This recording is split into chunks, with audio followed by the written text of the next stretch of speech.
Okay, student, now we are on the relation of acceleration of SHM and the interrelation between displacement, velocity and acceleration. Okay, now previously we have already obtained AV equal to omega cos omega t in last lecture. Now acceleration is what? We are saying F to be acceleration. We are not using A because A is here amplitude. Then F is acceleration. Then how we define acceleration? This is what? Rate of change in velocity, dv by dt. Okay. Then this is what? d by dt of a omega cos omega t. Okay. Then this is what? Omega a is what? Constant term. Then this is differentiation with respect to t of cos omega t. Okay. Then this is what? Omega a differentiation of cos omega t with respect to d omega t and d omega t respect to. Now this is what? Omega a cos omega t. Cos omega t का आप लोग क्या जानते हैं? Minus sine omega T, minus sine omega T. Okay. Okay. This one minus sin omega t and omega t. Omega t is equal to what? Omega t equal to what? कैसे करिएगा? Omega t, omega. Then what is minus sin? Minus omega into omega, omega square a into sin omega. Okay. You may take this to be third equation, or what we know omega square a sin omega t equal to what? Y have already we have taken from this relation sin omega t equal to y by a. Then here sin omega t equal to y by. Okay. Then let us cancel this out, minus omega square 1. Then let us see here, f is equal to minus omega square 1. This is what? Omega is a constant quantity. Then f will be proportional to minus by omega is angular velocity, that is always fixed. Then omega square is constant. Then f proportional to minus by. What I have already told to you, the definition of simple harmonic motion. This is the motion whose restoring force. Restoring force is related with what? What is the force? M into F. F is, M is already constant. F is acceleration. Then F will be represented by, force will be represented by acceleration. F equal to, restoring force will be equal to mf, and here this is the acceleration. Then what we see here? Acceleration is directly proportional to displacement, but in opposite direction. I have told you कि आपका जो restoring force क्या होता है? Towards mean position. Force mean position की तरफ होता है, displacement mean position से opposite होता है.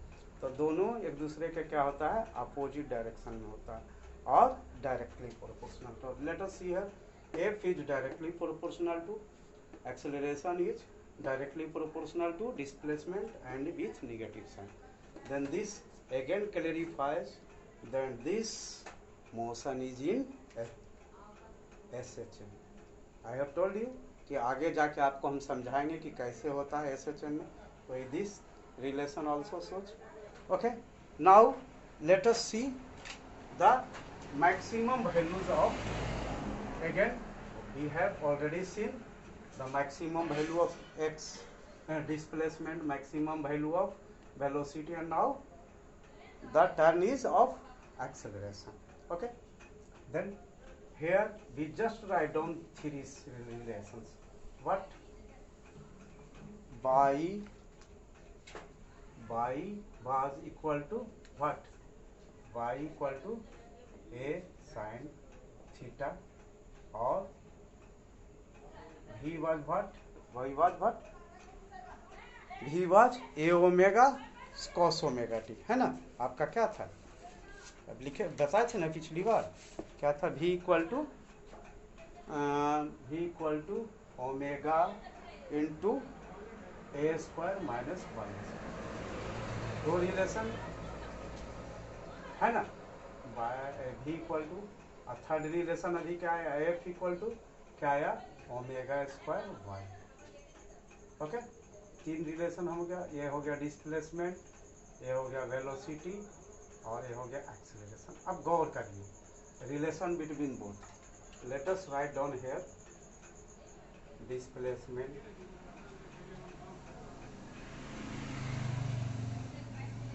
फर्स्ट, ग्राफ ही आपको बता देते हैं, ये ग्राफ नहीं, ये आपको मैक्सिमम वैल्यू से बता देते हैं। ये हम ले लें, फर्स्ट ले लें डिस्प्लेसमेंट, सेकंड ले लें वेलोसिटी, और थर्ड ले लें एक्सेलरेशन। कहाँ कहाँ तक पर ये मैक्सिमम होता है, कहाँ पर मिनिमम होता है, मैक्सिमम वैल्यू,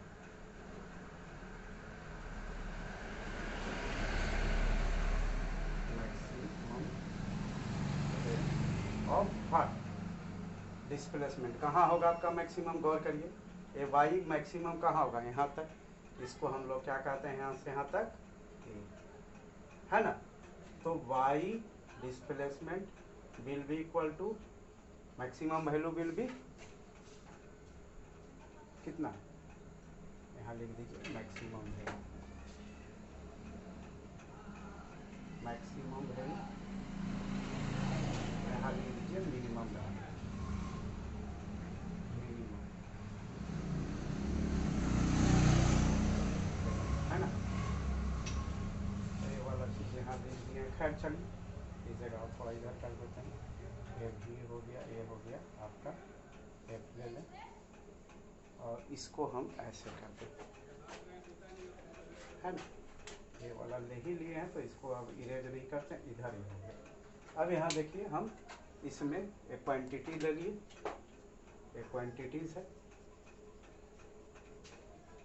क्या लिए क्वांटिटीज, फर्स्ट ले रहे हैं डिस्प्लेसमेंट, कितना होगा मैक्सिमम मिनिमम, वेलोसिटी कितना मैक्सिमम मिनिमम होगा, और एक्सेलरेशन कितना मैक्सिमम मिनिमम होगा, है ना। ये देखें हम तो क्या करते हैं, यहाँ हम ले लें एक्सेलरेशन,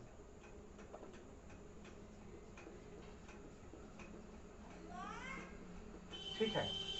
अब हम क्या लेते रह रहे हैं, वाई का मैक्सिमम वैल्यू कितना, ये पर, सबसे ज़्यादा कहाँ आएगा, यहाँ पर या यहाँ पर, ऑब्जेक्ट कहाँ आएगा, सबसे ज़्यादा स्विंग करेगा, डिस्प्लेसमेंट कहाँ होगा, यहाँ तक या यहाँ तक, तो मैक्सिमम वैल्यू क्या होगा, ये मैक्सिमम वैल्यू ये ले लिए ए, और Y equal to minimum value क्या होगा, ये यहीं पर रह जाएगा, मिनी ही पोजीशन पर, डिस्प्लेस ही नहीं होगा, वाई कहाँ होगा, यहाँ पर जीरो हो जाएगा, तो let us say this to be minimum value.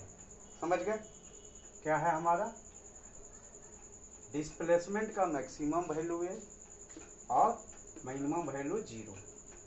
Velocity का आप देखें मैक्सिमम वैल्यू, तो v इक्वल टू हम क्या कर दें, यहाँ v पर देखें, ऑलरेडी आपको एक्सप्लेन कर चुके हैं पिछला में, v इक्वल टू ओमेगा, क्या करें, ए वाई इक्वल टू क्या रख दें, मैक्सिमम वैल्यू रख दें, A, if y equal to A, then v क्या होगा, मैक्सिमम हो जाएगा, v मैक्सिमम y के लिए निकाल रहे हैं तो v कितना होगा, ओमेगा और ए स्क्वायर माइनस वाई है, Y square Y equal to A, that is A square, then this is becomes what, this is zero, A square minus A square, तो मेरा v कितना हो गया, जीरो। तो जब आपका डिस्प्लेसमेंट मैक्सिमम है, वेलोसिटी क्या है, जीरो है, दैट इज मिनिमम, है ना, ये मैक्सिमम है तो ये कितना है, मिनिमम है, वेलोसिटी कितना है, मिनिमम है। फिर ग्राफ ही आपको ये पर समझा देंगे, पहले समझिए। अब हम ले लें इफ y इक्वल टू कितना 0 मिनिमम वैल्यू। तो यहाँ पर रखिए v इक्वल टू कितना omega into A square minus y equal to how much y equal to 0। तो ये क्या हो गया आपका omega into A square minus 0 equal to omega square, that means A square का ओमेगा ओमेगा है। This is our maximum value, maximum. तो हम क्या देख रहे हैं, डिस्प्लेसमेंट जब मिनिमम रखते हैं तो ये क्या आ रहा है, मैक्सिमम आ रहा है ना। डिस्प्लेसमेंट मैक्सिमम है तो वेलोसिटी मिनिमम, डिस्प्लेसमेंट मिनिमम है तो वेलोसिटी मैक्सिमम। अब आ जाए हम पहले, ये तो हम पिछले बार समझा चुके, फिर रिपीट कर दिया आपको। और फिर अब एक्सेलरेशन देखते है ना, उसके बाद हम ऐसे आपको मोशन से समझा देंगे। यहाँ आइए, इफ मैक्सिमम वैल्यू ले लें डिस्प्लेसमेंट का, तो maximum value y equal to एक मैक्सिमम हो गया y, है ना। तो अब हम f देखें, f इक्वल टू क्या है omega square, y equal to a। तो this is what maximum value. ये सबसे ज़्यादा कितना होगा, वो मैक्सिमम होगा। ये हो गया मैक्सिमम, ये हो गया मैक्सिमम। तो क्या देख रहे हैं, हमारा डिस्प्लेसमेंट भी मैक्सिमम और एक्सेलरेशन भी मैक्सिमम, लेकिन ये निगेटिव साइन के साथ, उल्टा। मैक्सिमम लेकिन उल्टा। अब हम ले लें if y equal to minimum value 0, then f equal to what omega square into y, that is 0, that means 0। तो यह हो गया मिनिमम।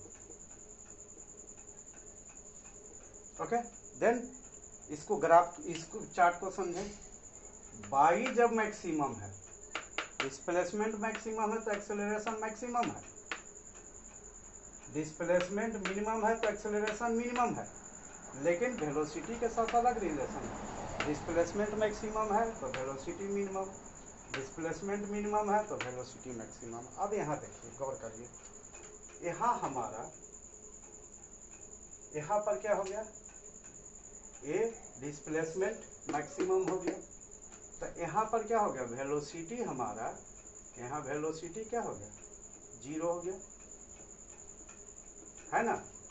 यहाँ आप सबसे ज़्यादा कहाँ पर है, यहाँ पर डिस्प्लेसमेंट है।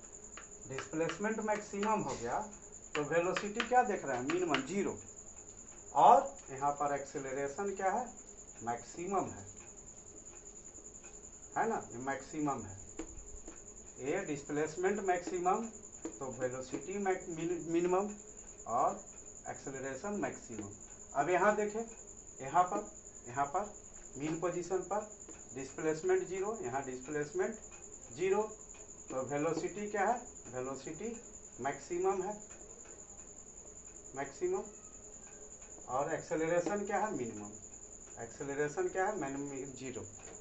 मिनिमम कितना आया था, 0 आया था। तो गौर करिए, ऑब्जेक्ट जा रहा है मेरा इधर, मैक्सिमम पर पहुंच गया, तो यहाँ पर मैक्सिमम पहुंच गया तो वेलोसिटी तो 0 हो गया 0।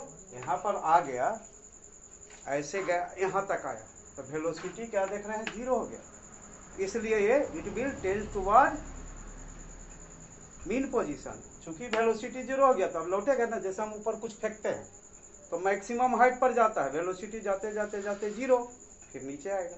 तो here what we are observing, it has gone here, where at extreme position, then velocity has become 0। Velocity क्या हो गया, 0 हो गया। तो ये लौटेगा, लेकिन लौटेगा तो क्या हो गया, एक्सेलरेशन मैक्सिमम हो गया यहाँ पर। तो आपका एक्सेलरेशन एक्सेलरेशन किस चीज़ को बताता है, फोर्स को। तो रिस्टोरिंग फोर्स क्या हो गया, हो गया आ गया इसमें। तो रिस्टोरिंग फोर्स के कारण ये कहाँ जाएगा, मीन पोजीशन के तरफ। एक SHM को क्या होता है, ऑलवेज मीन पोजीशन पर, ऐसे, फिर इधर मीन पोजीशन के पर, ऐसे मीन पोजीशन के तरफ, फिर ये मीन पोजीशन के तरफ। तो वो किसके कारण आ रहा है, due to this acceleration. Here velocity is 0 but acceleration is maximum, therefore there is restoring force here। और यहाँ के फिर ये आपका क्या हो गया, F0 हो गया, रीस्टोरिंग फोर्स खत्म, लेकिन वेलोसिटी मैक्सिमम हो गया, जिसके कारण फिर तेज से भागेगा। यहाँ पर फिर क्या हो जाएगा, वेलोसिटी यहाँ जाके 0 हो जाएगा, तो ये लौटना शुरू करेगा। तो लौटेगा तो क्या हो जाएगा, एक्सेलरेशन यहाँ पर मैक्सिमम हो जाएगा, तो जिसके कारण फिर इसको रीस्टोरिंग फोर्स मिलेगा। तो क्या ये इधर आएगा, ये रीस्टोरिंग फोर्स के कारण इधर जा रहा है, यहाँ पर आके 0 हो गया, यहाँ पर वेलोसिटी मैक्सिमम तेजी से भागा, यहाँ वेलोसिटी 0 हो गया, फिर restoring force. Therefore this swings like this. Okay, now it is clear to you. In next class, in next lecture, I will explain you the graph, how this behaves. हमको लगता है इतना काफी है, अभी आप इतना तक समझिए, और आपको नेक्स्ट लेक्चर में हम न्यूमेरिकल्स भी बताएंगे, ताकि वैल्यू से आपको अभी ये जितना क्लियर हुआ उससे भी ज्यादा it will be crystal clear to you. आपको लगेगा ही नहीं कि एसएचएम कोई डिफिकल्ट टॉपिक है, इतना इजी लगेगा, इतना इजी लगेगा आपको कि आप कहिएगा कि जो सिंपल हार्मोनिक मोशन से एक बार सर से और पूछते हैं क्या, और देखिएगा न्यूमेरिकल बताएंगे ना जब आपको, तब आपको समझ में आएगा कितना मस्त लगेगा आपको, एकदम easy. Okay, then for next sum का कुछ रहने दीजिए नेक्स्ट वीडियो के लिए, नेक्स्ट लेक्चर के लिए। Okay, then in next lecture I am going to explain some numerical problems. Okay, let me